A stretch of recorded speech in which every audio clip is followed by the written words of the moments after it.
susunod na programa ay rated PG. Ito ay nangangailangan ng patnubay at gabay ng magulang para sa mga batang manonood. Bes, nabayaran mo na ba yung kulang mo sa tuition fee? Ano? Yung tuition fee mo, yung kulang nabayaran mo. Yun na nga yung pinoproblema ko, hindi pa kasi nagpapadala sa tiwa. Ano, paano yan? Eh, di ba hanggang Friday na yung bayaran ng tuition? Oh, bahala na. Nagawa ko na lang ng paraan.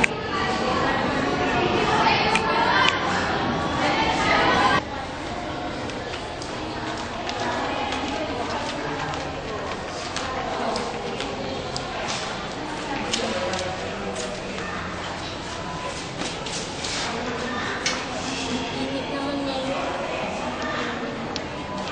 Bes, okay ka lang? Uy, sabi ko kung okay ka lang. Ako naman. Huwag mo masyado intindihin yung kulang mo sa tuition mo, Bes. Pwede ka naman kasi gumawa ng promissory. Bes, wait lang ah. Mag-CR lang ako.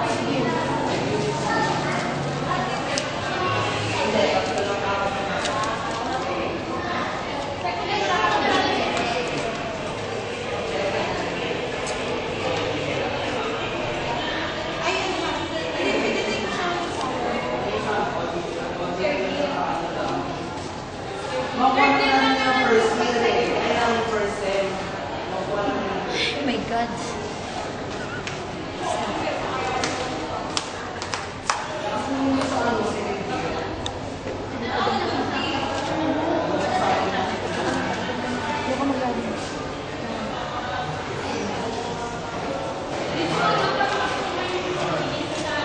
Bes, dala na mag-beauty na tayo. Sige.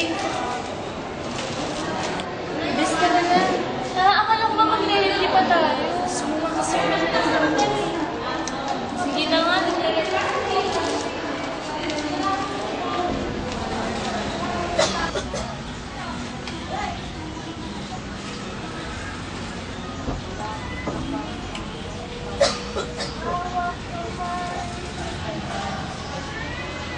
Hello? Is this better? Ako po kasi yung nakapulot ng wallet mo. Kung pwede po magkita tayo sa park mamaya. 5 p.m. Sige po, salamat.